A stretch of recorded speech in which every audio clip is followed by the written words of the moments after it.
Good evening, and welcome to a regular meeting of the Urbana Community Development Commission. This is the meeting for this month of July. I'll start out by calling the meeting to order. Meeting will now come to order. Okay, next we'll have roll call. Fred Cobb, Here. Janice Bankston, Here. Brian Cunningham, Chris Diana, Here. Ann Hines Silvis, Lauren Carplus, Jerry Moreland, Here. Lisa Beth Searing. Here. We have a quorum. Thank you. Okay, next we'll have approval of minutes from our last meeting. We'll take a minute or two just to quickly review those, after which I'll entertain a motion for approval or some modifications.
Okay, anyone need more time for review?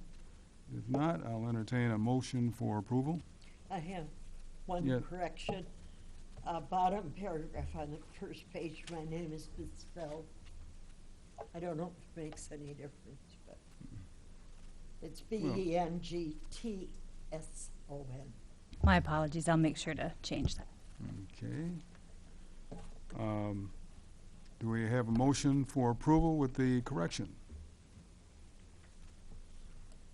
I move we approve the minutes of the last meeting with that correction. Okay, is there a second? I'll second. Okay, any further comments? If not, all in favor say aye. Aye. Any opposed, no. Ayes have it, and the minutes are approved with the correction. Okay, next, we have petitions and communications. That's any written correspondence. Correct. Do we have any of that? No, we don't. We haven't received any. Okay. Next is audience participation. Do we want that, or do we want to wait till the specific issue? It's actually unrelated to our agenda, so Yeah. it's more than welcome to. Okay, we'll wait come. till we get into the agenda. No. It's not part of the agenda It is items. not. It's not. So, Oh, okay. so well. this is Maximilian Mahalik, and he's the CD Associate in Planning Division, and wanted to do a presentation, and I will let him explain it, and hopefully you can maybe turn and see the slides. So, Okay. Thank you. Actually, one idea I have is because these computers have internet access, I can just upload it to Google Drive, and then it should be able to be visible. So just give me a sec. It'll take just a minute, but it's a lot better than trying to strain your eyes and see this thing. Do you guys see that browser on your end on the screens? These are off. Do we know how to turn? We don't know how to turn them on.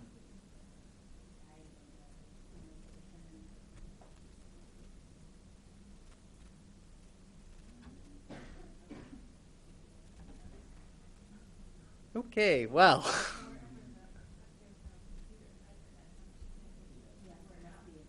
Yeah. Well, we will then try this with the screen. And then I can email the presentation out after the meeting so you guys can get a clearer look too. It's going to be pretty small. Ooh, excuse me. I don't think it was in. I don't want to mess up his wires.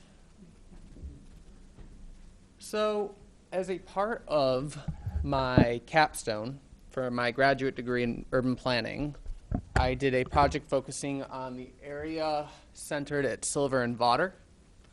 And really we were just looking for planning solutions that could help address the issues of both building safety and crime in the area bordered by Cottage Grove on the west, Philo Road on the east, Colorado Drive on the north, and Mumford on the south. And, well, I was going to kind of prompt this through the presentation, but I guess I'll just go through the slides here. Does that help anybody? All right, cool. And let me get the mouse going. And why that area is because over the last few years, that's the area that's really been addressed in our communications with residents and concerns about safety. And so just a quick disclosure, all the opinions presented here are my opinions and not that of the city or the planning division. Just wanted to clarify. Could you clarify the group you're with again? Yep, it was my capstone project with my master's degree at the university. Mm-hmm. So it was a project started, designed, and implemented just by myself with assistance from the planning division, but it was my project. Mm-hmm. Okay. Sorry, I know I should just give you time to present, but your study area, I'm very interested. It was because of resident residents were most concerned in this area. Well, and were crime statistics somehow overlapping that, or? Yep. Well, over the last few years, we've seen an uptick in crime, and that's those borders I laid out. That's an official police patrol area, and we were seeing that as one of the higher areas in our community. In terms of crime occurrence. Also, there were several properties, as you may know, and I was asked by my boss not to list specific properties tonight. But as you may know, there were some buildings that were shut down in that neighborhood due to building safety issues. So we were taking a look, or I guess I was taking a look at the design issues and the maintenance issues, and I noticed this is also an area with higher crime trends. So I wanted to see if there was a possible overlap, and it's a study called Crime Prevention Through Environmental Design. And just with the resources I had, that was an area I could really access in the time that the project took. It went from about October of last year through about April. So this slide was just a kind of a regional context of the neighborhood. We know where it is, located in southeast Urbana, just west of the Philo Road Business District. Now this is probably going to be pretty hard to see. What I did is really I took a look at the demographics of this specific area, which was accessible from the U.S. Census Bureau, and looked at the demographics for the city at large. And really, most of the demographic measurements were the same for the neighborhood to the city, about average. However, there were a couple areas where the neighborhood definitely varied from the city. It was in terms of, say, lower median household income, family income, higher vacant rental units, higher poverty rate, higher use of food benefits, SNAP. And then just a couple other quick notes about the study area. It has 447 residences. Yankee Ridge Elementary is a major attraction for people to move into the community. And currently 17 Section 8 vouchers, or I guess really as of April now, 17 Section 8 vouchers were being utilized in the neighborhood, and this is up from just under 5 a few years ago. Also, over the last decade, in my conversations with a lot of residents, we've seen a major shift away from student renters in that neighborhood. So walking around the neighborhood, we see a lot of maintenance issues. We see broken windows. We see gates and fences that are falling apart or need a coat of paint. And then also with all the exposed staircases, which is part of the design of those buildings down there, a lot of the stairs and doorways are falling apart, which is unsafe for residents. A couple more maintenance issues. We have overfilling trash cans. We have one property with all these satellite dishes in front of them. You may have seen none of those satellite dishes work, but they've been in the front yard for a while now. And we just see a general lack of maintenance on some of the commercial properties. And then I also looked at some of the design-related issues, and I wish guys could see these a little more, 'cause some of these are actually kind of funny. But we have sidewalks that run into trees. We have a lot of walls that are completely blank. There's no eyes on the street, so you can't be in your house and see what's going on your own street. As I said, we have a lot of stairways that are exposed to the elements. All of the streetlights are about 30 feet tall, and they face onto the street, and they leave the sidewalks dark. We also have we have a building at the corner of Harding and Silver, and it has these recessed entrances, and they have trees in there. And it's not really a problem in the winter, but when those trees don't bloom. Do trees bloom? Trees bloom. Let's go with that. When those in the springtime, you can't see in there, and we've had reports of people being robbed as they go into their homes. We've had the same problem with some of the recessed entrances of the duplex residences throughout the study area. And then we have a couple apartment buildings with these enclosed public spaces, and they were meant to provide a programming space to residents when they were originally designed. But we've had incidents of crime occur in those enclosed areas, and the police department's voiced a concern that they can't see into those areas. And then also, a lot of these buildings don't have any line that defines the separation between the public right-of-way and or the street and the private properties. They're not really sure whose is what's property and where it starts. A lot of these design issues tie in with the zoning of the neighborhood. The eastern half of the neighborhood is zoned very densely, and the western half is zoned very low density. There's a really sharp gradient in terms of density in the neighborhood. And then also, one thing to point out that's kind of interesting, there's this property on South Cottage Grove that's currently a single-family home, but it's actually zoned R5. I've looked through all of our records, and no one can figure out why it's zoned R5. But if that property was ever redeveloped, we could have a large apartment building on that property. That's what R5 means? R5 typically means a higher number of units. And of course, there's zoning regulations in terms of lot width and building design, but there is a potential for that to be redeveloped into a higher density. So in these two maps, this first one, I mapped some of the maintenance issues. As noted, most of the maintenance issues were in the multifamily buildings. Although a lot of the duplex residences have these basketball hoops that are falling over because the neighborhood used to have a lot more kids, and those kids have grown up and got moved out now, and these hoops are actually falling over onto people's driveways. And also, similarly, a lot of the design issues are amongst the multifamily buildings. Now, one thing I wanted to note, there's a complex at the corner of Brighton and Harding that has these greenways that people are using to evade the police. They're just unfenced, they're open greenways, they're kind of like an alley but put in grass. So that's been one issue in the community. So with that kind of analysis done, I then looked at the crime trends in the community. Our study area is located in Beach 65, which from January through October of last year, and I could only get 9-month data each time I tried to go to them. So we're working with 9-month data. It had the second highest number of crimes in the city. It has gone down since 2011, which was our peak year, but it's relatively remained flat, if a little lower than 2011. As I said, our study area matches up exactly with the police patrol district. The highest crimes in the neighborhood are battery, theft, vandalism, and drugs.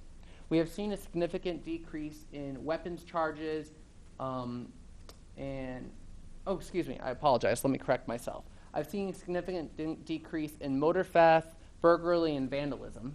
There has been a significant increase in weapons charges, child endangerment, and assault in those 2 years.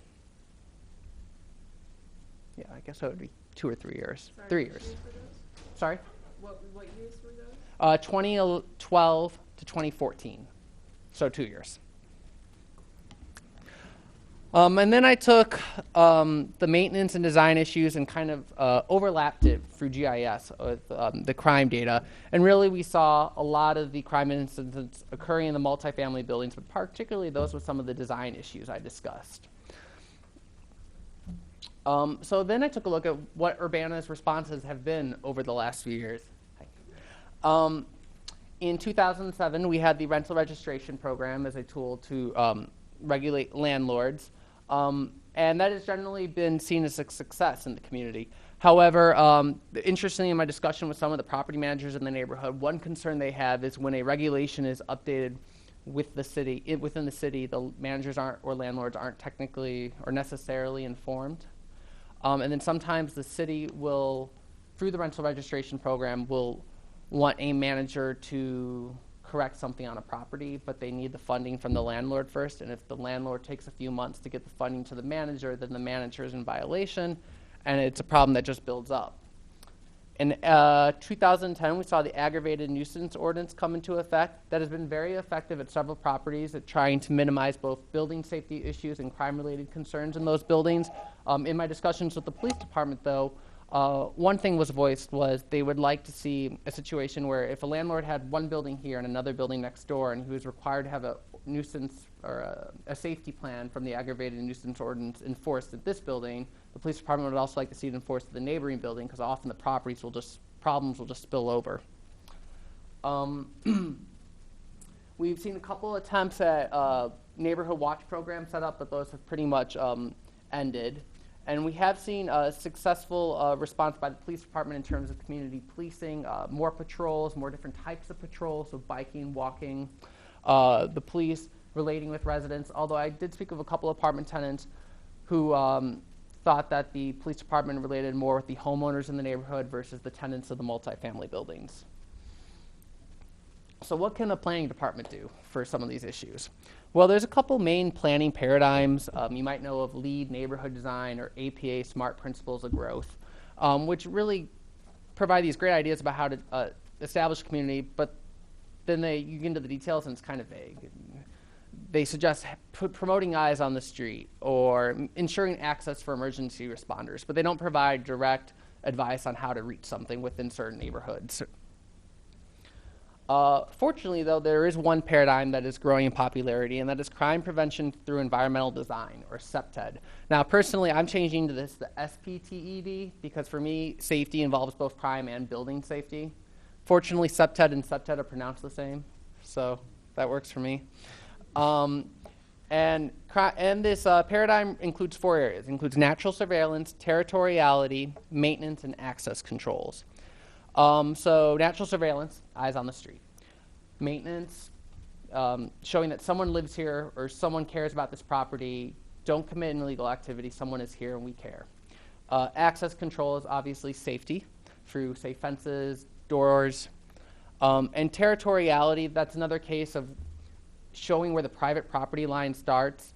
That can help it can help prevent trespassing, and also shows that someone cares about their property, and it could be as simple as growing a line of flowers along your property line. And this CPTED paradigm has actually been implemented in a couple communities in the last few years. Okay, both examples were in Florida, so I don't know what's going on in Florida, but they've actually seen some success. One was in Sarasota, the other was in West Tampa. And what they did is they took these principles into their zoning ordinance, and they required certain they had certain requirements for additional lighting, making sure entrances weren't hidden, making sure public spaces weren't hidden, ensuring special landscaping requirements, making sure that fences had a certain level of transparency, and really these kind of design requirements to help reduce the physical opportunity for crime to occur. And then in terms of building maintenance, they had regulations about landscaping and heightened levels of inspections by the city for certain neighborhoods to ensure that we didn't overlook maintenance needs. So before I suggested that Urbana go ahead and do this, I wanted to see what the community thought. So I conducted a survey, and I also did interviews. The survey was online, was offered for a month.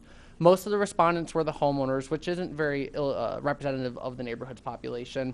A lot of them were pushing for lower density, more landscaping, more upscale businesses. But there was a strong interest in having the city do some kind of design controls for future multifamily homes. So then at that point, I went ahead and did interviews, and I tried to focus mostly on the apartment tenants to see what their thoughts on the neighborhood were. And many of them also expressed interest in having the city have a say in how these buildings are redeveloped, because these are their homes where they're experiencing these issues, and they feel that they're not being addressed by the community. They would also like to see the Southeast Urbana Neighborhood Association reach out to the tenants more instead of mainly just the homeowners. a lot of people wanted to see more youth programming in the neighborhood. See if there's anything else. Trash cleanup. And then also, I was speaking with a couple property managers who actually now have quality of life clauses in their leases. Basically, those have the effect of if you're causing a problem for your neighbors, you could lose your lease. And some of the neighbors said that's been really helpful in their buildings when they've had problem tenants as neighbors. And they'd like to see that continued into the leases. So just a variety of ideas coming from the apartment tenants. So I took all this input from the survey and the interviews, and I listed out some recommendations. As I noted, one of them was the design controls. And do you guys know what an overlay district is? Okay, so you have your zoning district. And then an overlay district's an additional district on that with certain regulations, but also incentives possibly to achieve a certain goal. So we have one for the boneyard to help reduce flooding, for example. So for us, it would be a district that says you need additional lighting, you need increased transparency, et cetera, but we could also offer incentives such as safety credits to achieve zoning variances, enhanced combined lot development procedures, and then a couple other ideas I had out there was actually an incentive for a breakdown in terms of the different types of units you have to address some of the density issues in the community. So more units for families versus, say, a one-bedroom or vice versa, what have you. Let me see if any more of the requirements I suggested. One issue in the community has been a lot of people in the multifamily buildings, they have to park 2 blocks away and they have to walk down the street and there's no sidewalk. So if you're going to redevelop one of these buildings, because luckily a lot of these buildings are aging, they're starting to have to be redeveloped, requiring a pedestrian connection to the parking area. So those are some examples of some of those additional regulations we could apply on top of our zoning ordinance. Also, in terms of private investment and economic development, there has been some discussion about this area possibly becoming a target area one day. So utilizing CBDG funds for, say, new streetlights, new sidewalks to ensure pedestrian safety. Also, there's been talk about coordinating with the Urbana Business Association to better attract businesses along Philo Road that can serve the residents there. Also, we know this neighborhood was once very attractive among students, and that's not to say that could happen again. It's a straight bus ride from campus, so one idea was to coordinate with the MTD on a campaign advertising the Philo Road Business District. I did my undergrad and grad at the university, and I can tell you 70% of the students I talked to didn't know there was a Meijer on Philo Road. There's just no realization that this business community is there. And then in terms of neighborhood programming and amenities, as I said, we'd like to see greater outreach by the Southeast Urbana Neighborhood Association to the multifamily building residents, possibly a pocket playground if funding came available, a neighborhood cleanup event. Let me see what else might be in here. This provision of coordinating resources by the city to establish a neighborhood watch program. There have been attempts, but really it's usually been like a disconnected process and just trying to bring that coordination to the city or just making sure that the guidance is there. We know the police department offers monthly meetings at the Sunnycrest complex just north on Philo Road. So connecting the residents with that meeting, for example, to make sure that there's really a conversation going on between the residents and the police department. See quickly anything else. And then this last slide here, I just provide more recommendations from the municipal level. And then instead of, or let me correct myself. When it comes to that overlay district I talked about, there's different ways you can do it. You could have a public board such as this group look at development proposals. You could require a special use permit for redevelopment in the neighborhood and go through the planning commission. Or you could have certain rules enforced by the zoning administrator. And also there's other options in terms of we can have these rules apply to the multifamily buildings or all the buildings in the neighborhood because we've had some of these design issues with the single family homes and the duplex residences as well. And I think I've pretty much covered everything. I know it's been a little hard tonight with our lack of a screen here. Oh, and then one other item I suggested and we're actually going to work on this next Thursday, is making sure that the tenants of the multifamily buildings have know of the tools they can use to report issues with either their landlord or their building to the city, instead of just waiting for it to come through the grapevine, because there are tools these individuals can call into our building safety division, report issues that aren't being addressed, which was one of the problems down on Silver Street. And so next Thursday, Alderwoman Marlin and I are going to be setting up a table at the MTD bus stop at Silver and Botter and advertising city resources as well as resources from the Southeast Urbana Neighborhood Association. So I offered a little bit longer version of this presentation to that association a few weeks ago, and Libby Tyler thought it would be a good idea if I presented it to you guys this evening, just to kind of keep you guys in the loop, let you know about my project and some of the findings. As I said, I'll email out the presentation, which has a little more detail than I discussed tonight.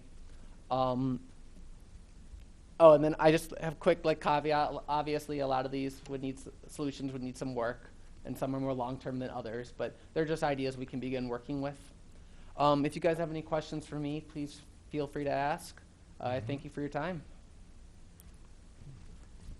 Thank you. Thank you. Very interesting. Thank you. Do you have a contact number for people with suggestions and so on? I do. How do we want to do this? And can I just email my contact information to the board?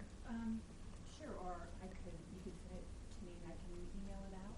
Mm-hmm. Take care of that tomorrow morning if that's... Okay, Just so and your everyone name has it. again? Yeah. How you spell your name? Sorry? Your name again? Maximilian Mahalik. Maximilian? Yep.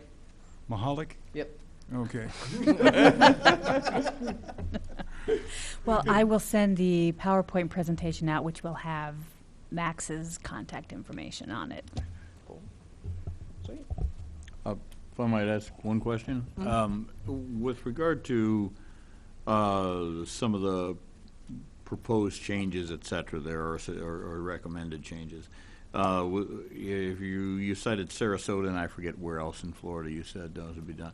Were there corresponding cost studies that came out of those, and is there any cost-related material in there? Because obviously most of the units we're talking about there are rental units and income properties, which are already somewhat difficult in Urbana compared to surrounding communities. So I was just wondering if you had some idea what the cost factor might be involved. I can speak to the example from West Tampa, where they required, basically what was happening is you had a lot of these large apartment buildings with large parking lots fronting the street. And with these new regulations, they were required to make them more pedestrian friendly and with lighting and transparency to increase safety, because this was a higher crime neighborhood in Tampa. And since they've implemented this policy about 4 years ago, they've seen significant level of investment in the community. I don't know the exact numbers this evening, but it's more than they've seen in the last few decades in that neighborhood. And I think that attracted developers to the community. Now, of course, there's been an issue about losing the affordability in that community and issues of gentrification, which is obviously an issue that would have to be addressed. But it is known that people tend to be attracted nowadays to more pedestrian-oriented residential developments, and those regulations have helped in that regards. The other example I can't really speak to, as that's still kind of being played out right now in Sarasota. I appreciate that. I mean, normally the only cost recovery that you have on the units like that are either going to be on a decreased vacancy rate or an increased rental. Mm-hmm. And right now, most of those units have no problem with the vacancy rate. I mean, other than the ones that are being demolished, obviously. But the rest of them have no problem with the vacancy rate and are pretty well maxed out on area rent. So there's not a whole lot of recovery potential compared to some communities that are a little more isolated and don't have to compete like Urbana does with Champaign, Savoy, et cetera. Yeah. And to the point of the low vacancy, two things I actually wanted to mention is a lot of these apartments are actually over-occupied. And speaking with tenants, they say a lot of their neighbors have, 8, 9 people in the apartments, and if you're not part of a family, technically, according to our zoning ordinance, you're limited to 4 non-related renters. Mm-hmm. So there's been an issue with that. Also, it's been reported by a lot of the tenants that their neighbors are renting out on a monthly basis, which isn't allowed by the landlords. Now, the city can't specifically address that because that's between the tenants and the landlords, but that is a pattern in the neighborhood. Right. You mentioned a little bit about the businesses near there, and I know in that geographic area, there aren't that many businesses. Most of them are just right on the outskirts of that. But to what extent in your project or in your studies does business development or economic development have to coincide with neighborhood improvements? Do those things really need to happen together? Is it better if one happens before the other? I think it'd be ideal if it coincided, if we saw improvements in both the residential area and the commercial area. Because even though, and as you said, there are many businesses along the border, both the businesses in the study area and along the border provide an employment source for a lot of the tenants of the apartment buildings. But we've seen issues in the redevelopment of some of those commercial complexes. So, for example, the Ruler Foods complex, which hasn't been redeveloped yet. And if we could get a stable commercial tenant in there, that is more jobs for the community. We've also seen issues in regards to some of the business performance. So one business I met with said they've lost customers and they've lost business. And that could be for a myriad of reasons. Now, they said that one of the reasons they had lost business was because of fears of crime along Philo Road. So if we do see more businesses suffer from that trend, that could negatively impact employment numbers, and which is particularly impactful when a lot of those apartment tenants don't necessarily have bachelor's degrees. And so some of those businesses provide maybe like the ideal or not ideal, but the more accessible employment base for them. Thanks. If I might add to that, you virtually always have to have the residential atmosphere upgrade before the commercial does, because the commercial's at a much higher risk. There are a number of areas along Philo Road that are not redeveloped. There are also a number of newly developed commercial spots that are equally vacant. Yeah.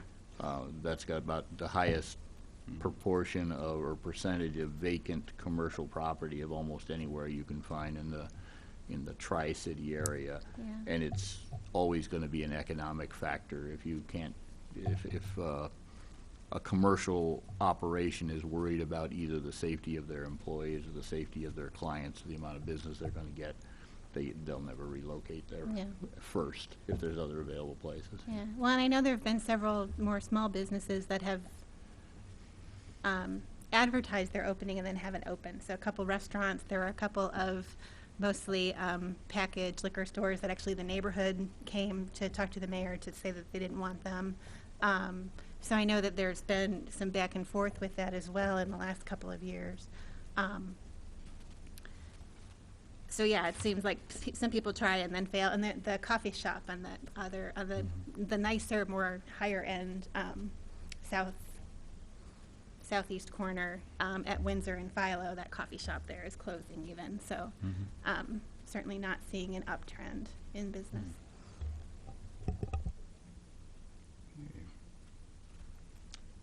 Okay, thank you very much. Thank you, guys. Thank you. Thanks. Okay. Next on our agenda is the staff report.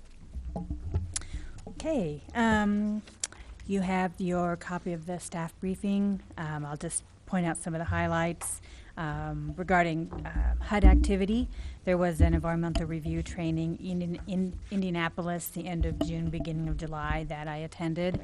It was very informative. It was a region-wide training based out of Chicago with video conferencing at all the rest of the major cities throughout the region, Indianapolis, Milwaukee, Detroit, Cincinnati, Minnesota, so St. Paul.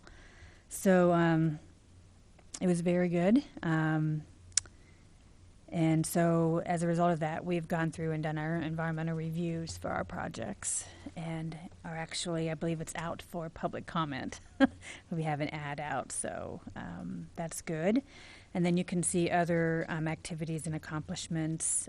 Basically, this time of year, it's closing out old fiscal year activities and setting up new activities that we're doing, reporting that's required to DHS for the Emergency Solutions Grant, supportive housing program. So you can see that. And then listed here, the Community Development Associate, and I would like to introduce Matt Rejic, who is our CD Associate, and he'll be presenting the items later here.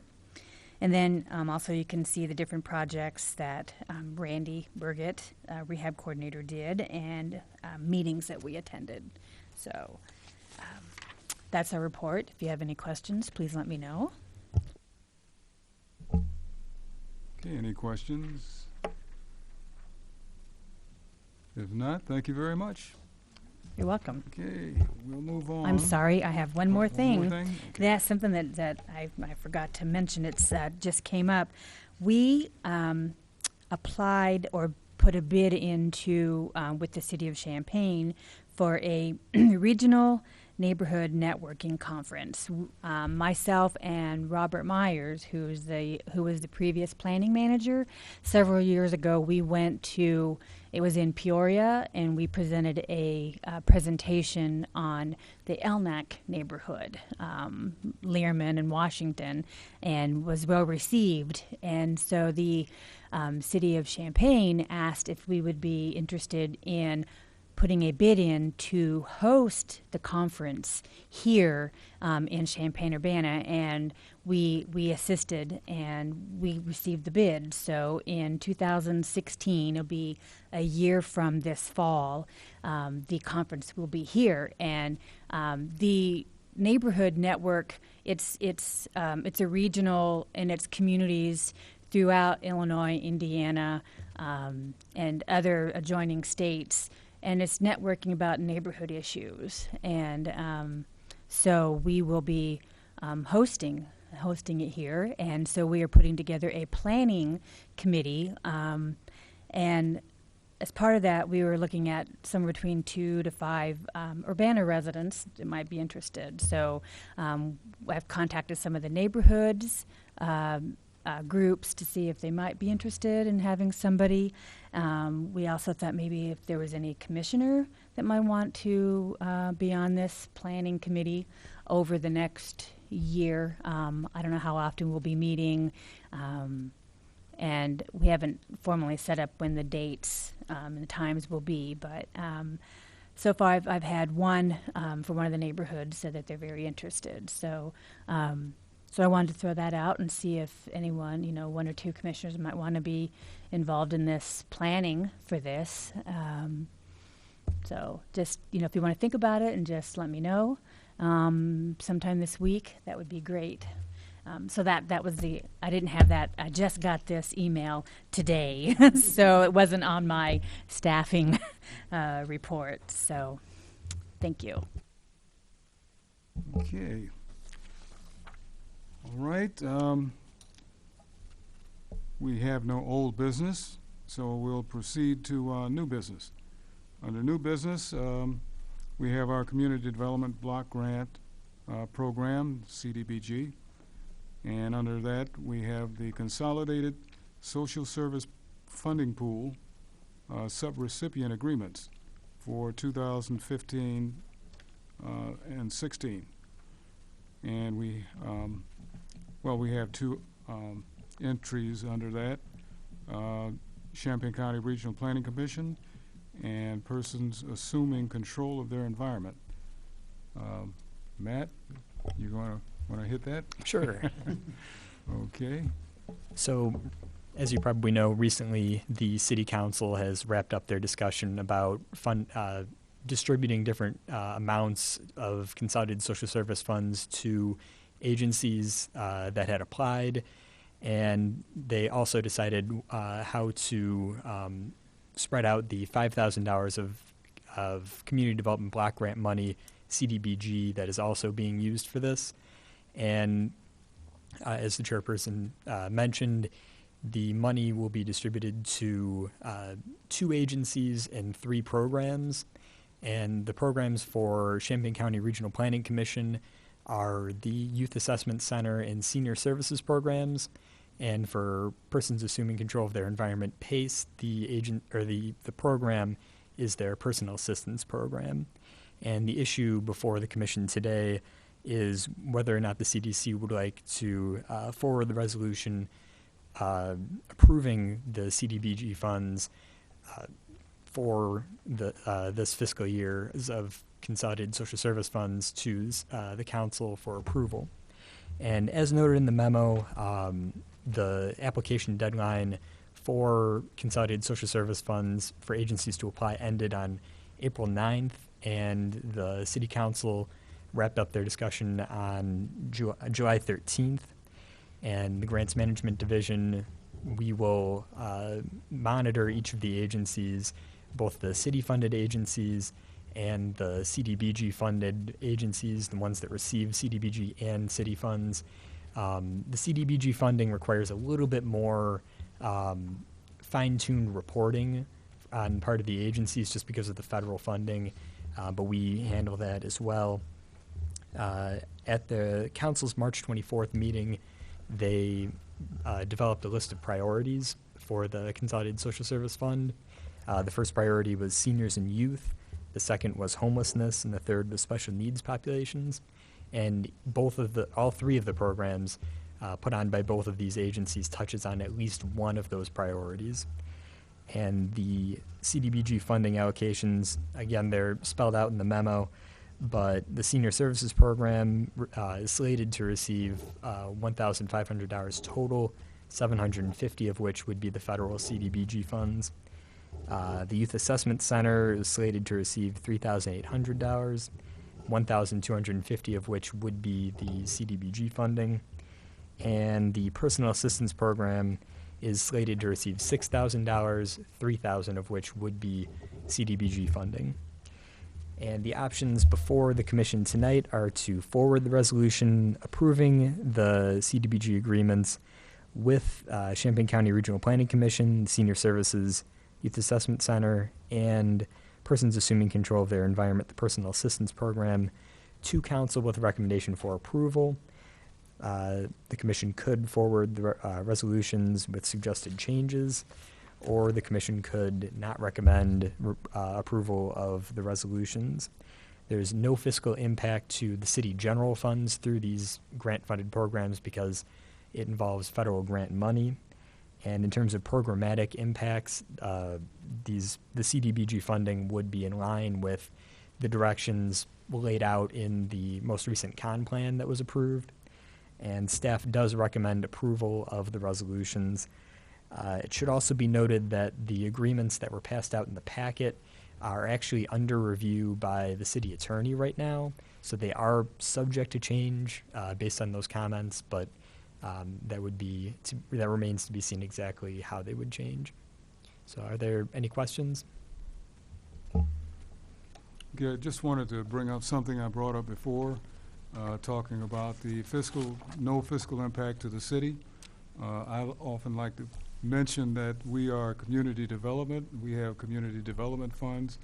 I would like to hear that there is no negative impact on community development programs or funding either, aside from effect on the city funds, just so you know, since this is your first time here. Okay. All right. Thank you. Okay. And I assume that you found no negatives in these anywhere that you had to argue about. No, we didn't. Okay. Thank you. There are in the agreement with PACE. There's in their purpose statement. There's an extra word in there and stuff. I'm sure the legal would maybe mark that too when they're Okay. looking for other things, but it just doesn't make sense the way it's currently written. Okay. Thank you. Could you state where that's at so we can? Yeah, so in the agreement with PACE, on the first page of the subrecipient agreement, on number 2, it says connect personal assistance and to potential employers while building the skills of both personal assistants and consumers.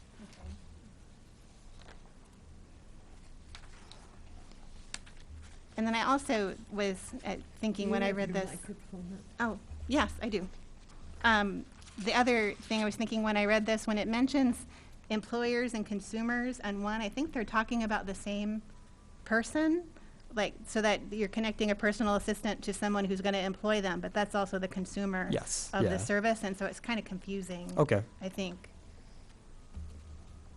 Yep, that's their terms, but we can make sure that it's more understandable. Yeah, it just, I mean, using Sure. both words in the same sentence that are referring to the same person. So, because I don't think they're talking about agencies employing personal assistants. They're not. Yeah, Yeah. they're referring to the individuals. Individuals.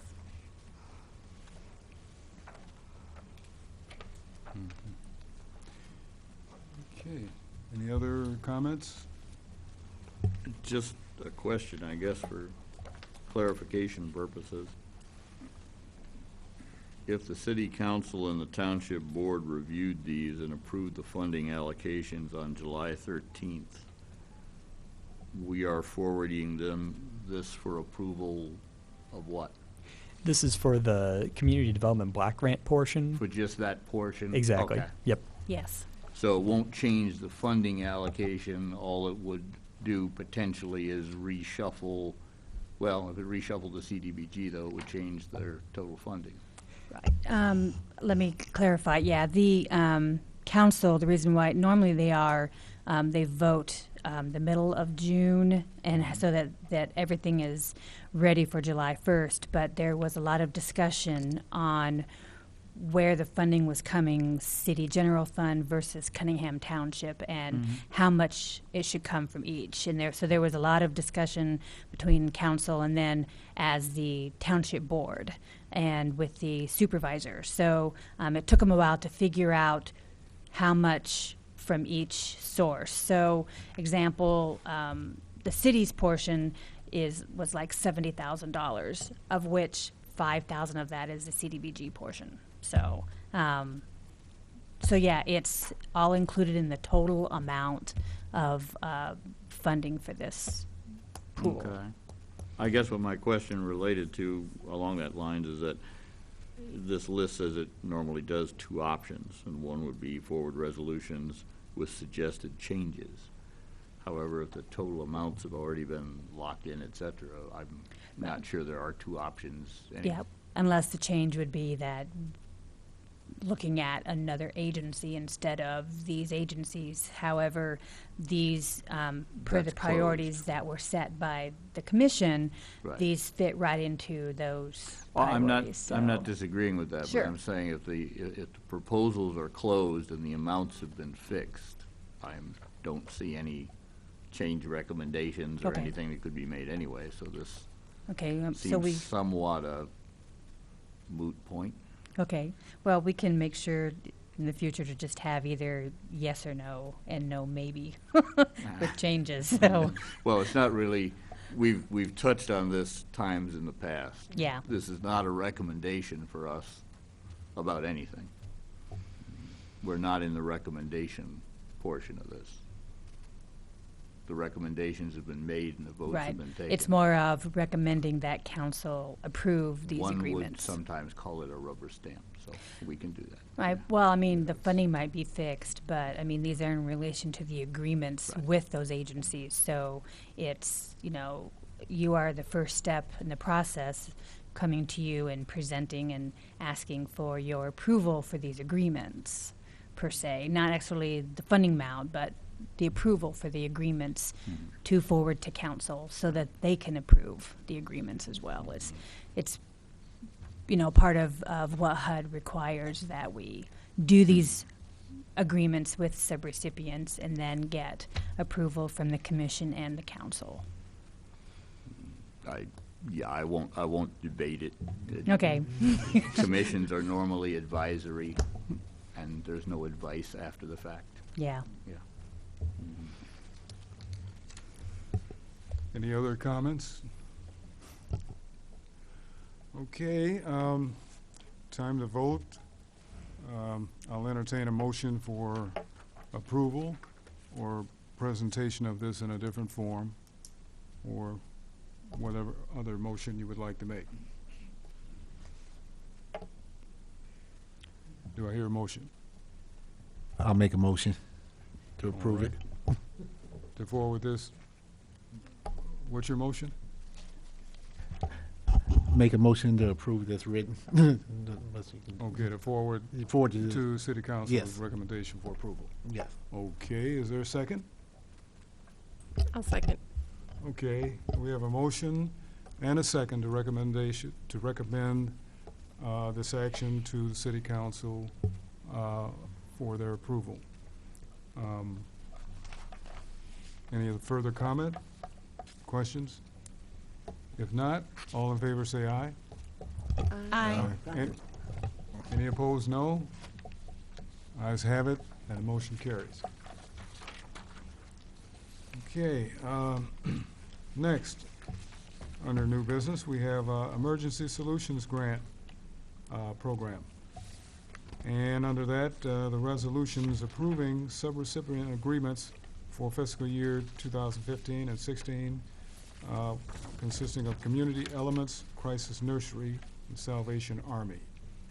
Okay, Matt? Okay.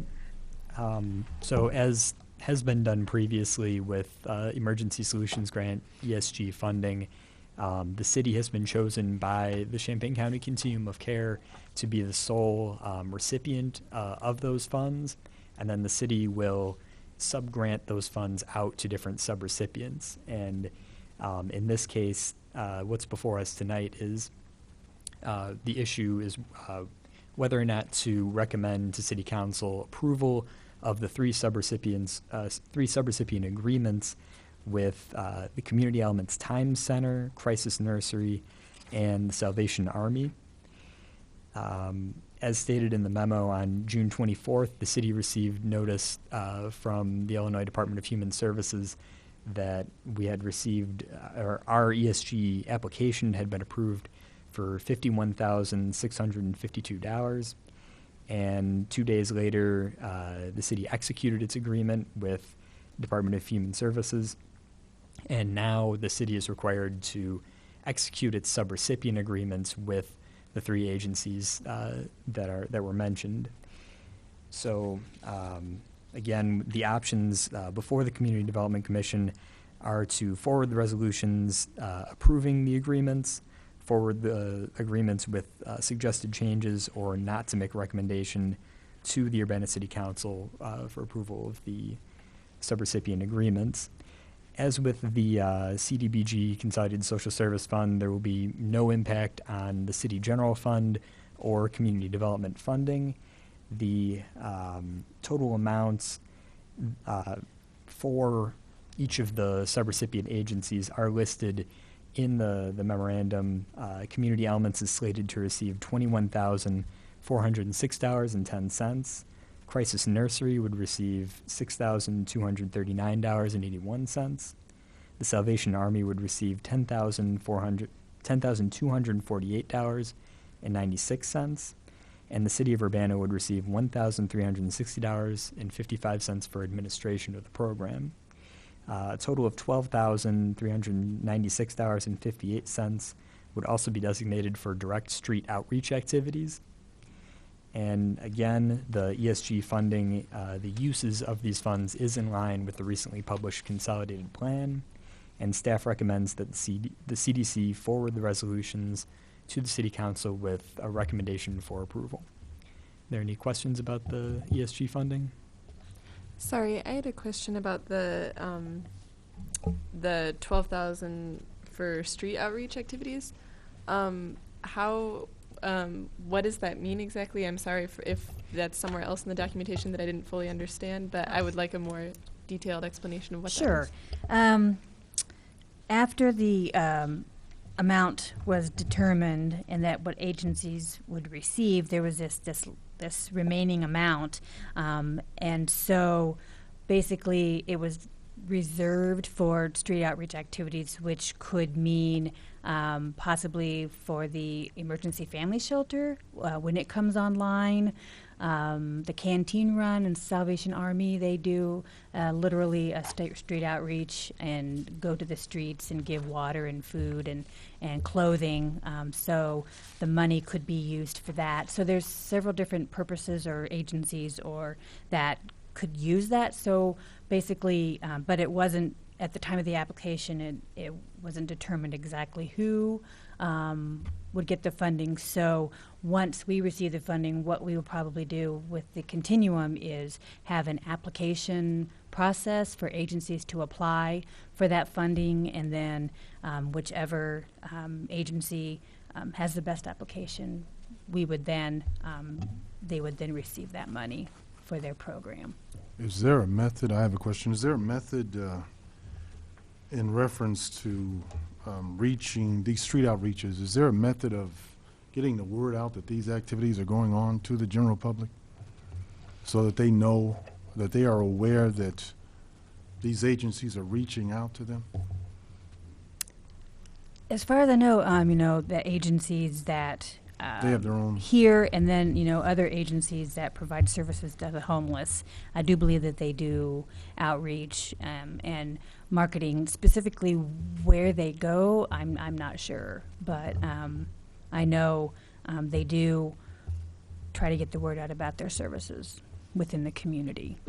That is certainly something we can find out, or maybe have agencies come and present on what kind of outreach. We had already heard from Courage Connection on how they outreach. We can certainly ask any of these agencies, how do they get the word? I know I've seen e-newsletters, but I can certainly find out what other, or have them come and present on what they do as far as getting the word out about their services. Yeah, I think that would be a great way to find out exactly how they're spending, Sure. that allocated money. Maybe for the To serve the next- public, Mhm. to serve. So those maybe who- for like September's meeting, because I don't think we have any agenda items for August. So maybe for September's meeting, we could have, these agencies come and talk about how they're doing, what they're doing, and how they're reaching and providing services, how they're getting the word out. Thank you. Yeah, perhaps when we come to a vote, we can include in the CDC recommendation that City Council requires that they publicize in an effective way so the public knows what they're doing, or in our recommendation to the City Council. Yeah, that's kind of my personal fear of all of what we do is, I don't know if all of the public is as informed as they ought to be. I don't think there's a lot of people, I think there's a lot of people out there in the general public that aren't aware of what is available to help That's true. bring them to a better quality of life. So communication's everything, pretty much. Okay. Is this a return of the Salvation Army to this funding, or is that a different source of funding that they had A different difficulty source. with? Okay. Yes, that was under the supportive housing program. This is still federal funds through the state to us. Okay. And then these groups they're accountable to the continuum for how they spend? Yes, The they funds? are required. There is a homeless management information system where they have to input all of the families or individuals that they serve, and then from that a report is generated and it goes to HUD. So there is reporting that they have to do, showing how they spent their money and how many clients they served. Okay, thank you. Mm-hmm. Okay. Anyone else? Anything else, Matt? I did just want to point out also that there's a program budget, a year ESG budget in the last page of your packet. Might be a little bit hidden away over there, but just wanted to make sure that you were aware of that as well.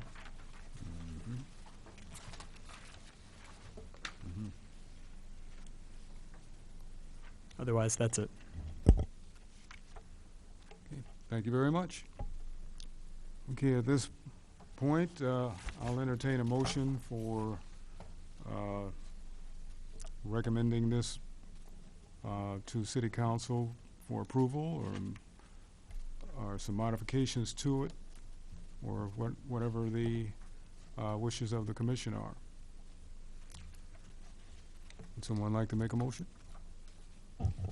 A motion that before the resolutions approving the agreements with Community Elements Crisis Nursery and Salvation Army to the Urbana City Council for recommendation for approval. With emphasis on publicizing to the public?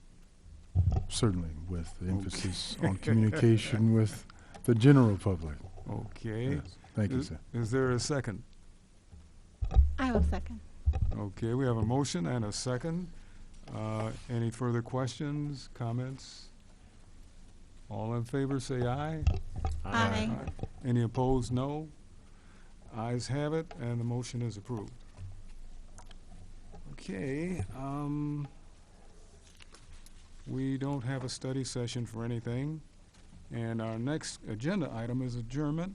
Does anyone on the commission have anything they would like to bring up at this point before adjournment? If not, thank you for your attendance. Meeting is now adjourned.